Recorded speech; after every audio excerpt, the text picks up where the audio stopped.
চলেন কবুতর সম্পর্কে হুজুর কি বলে শুনে আসি। কবুতর যারা পোষেন, কবুতর নবী সুলাইমান নবী লোকজন আসলেন, বললেন শুনে নাও, পৃথিবীর মধ্যে 5টা প্রাণী যদি কোন মানুষের বিরুদ্ধে অভিযোগ করে, নালিশ দেয়, আল্লাহর দরবারে যদি বরদোয়া করে, সঙ্গে সঙ্গে বরদোয়া লেগে যায়।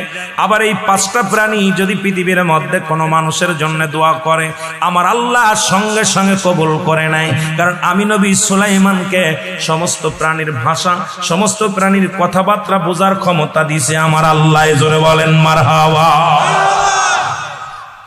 লোকজন বলেন হুজুর তার মধ্যে কি কি প্রাণী? নবী সুলাইমান বললেন 1 নাম্বার হলো কবুতর। মারহাবা, আরো জোরে। 1 নাম্বার হলো কবুতর। পৃথিবীর মধ্যে মানুষের চাইতে কবুতর আল্লাহ জিকির করে বেশি, যতক্ষণ পর্যন্ত কবুতর না ঘুমায়। 5টা প্রাণী শুনে নেন। যিনি নবী করিম সাল্লাল্লাহু আলাইহি ওয়াসাল্লাম হিজরতের সময় মক্কা থেকে মদিনায় যখন গিয়েছিলেন, তখনও আমার নবীজিকে কি করলেন? সাহায্যের জন্য কবুতর যায় একটা বাসা বানাইলেন, বাসা বানাইয়া ডিম পাড়লেন।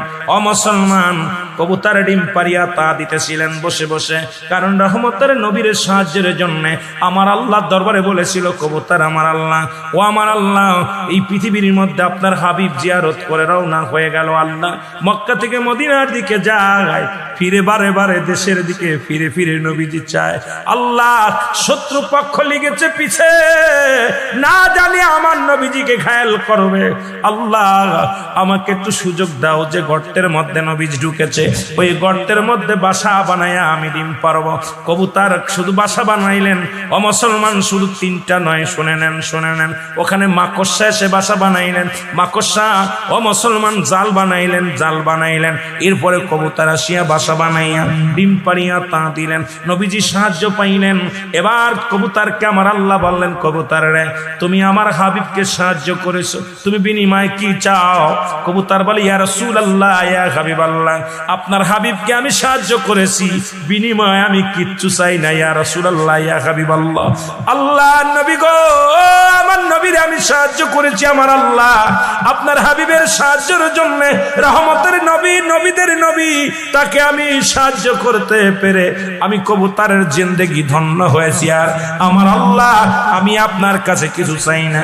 আমার আল্লাহ কয়, ও কবুতর শুনে নাও, তোমাকে আমি ঋণী আমার নবীর কাছে ঋণী হতে দিব না, আমার নবীরে তোমার কাছে ঋণী হতে দিব না। কিয়ামত পর্যন্ত তোমার কোনো বাসা বানানো লাগবে না, কিয়ামত পর্যন্ত তোমার বাসা শুধু মানুষে বানাবে, তুমি আরামসে বাস করবা। জোরে জোরে চিল্লায়া বলা যাবে না মারহাবা। এই জন্য কবুতরের বাসা কিন্তু মানুষে বানাই। বাদানরে শুনে নেন, কবুতরের দাম, কবুতরের মূল্য। মুসলমান, পৃথিবীর সমস্ত মানুষ কেউ লোহা দিয়ে বানায়, কেউ টিন দিয়ে বানায়, কেউ তক্তা দিয়ে বানায়। যদিও কিছু দিয়ে বানাইতে না পারে, দেখবেন কবুতরের জন্য একটা ঝুড়ি পেতে দেয়, নিচে একটা ঝুড়ি পেতে দেয়, ঝুড়ির মধ্যে ডিম পাড়ে তা দেয়। জোরে বলেন ঠিক কিনা? কবুতরের বাসা আমি জীবনেও কবুতর বানায় না।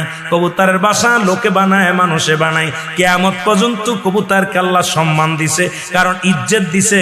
কবুতর নিজের ঘর নিজে বানাবে না, পরে বানায় দিবে। জোরে বলেন মারহাবা। নবী সুলাইমান নবী লোকজন আসলেন, বললেন শুনে নাও, পৃথিবীর মধ্যে 5টা প্রাণী যদি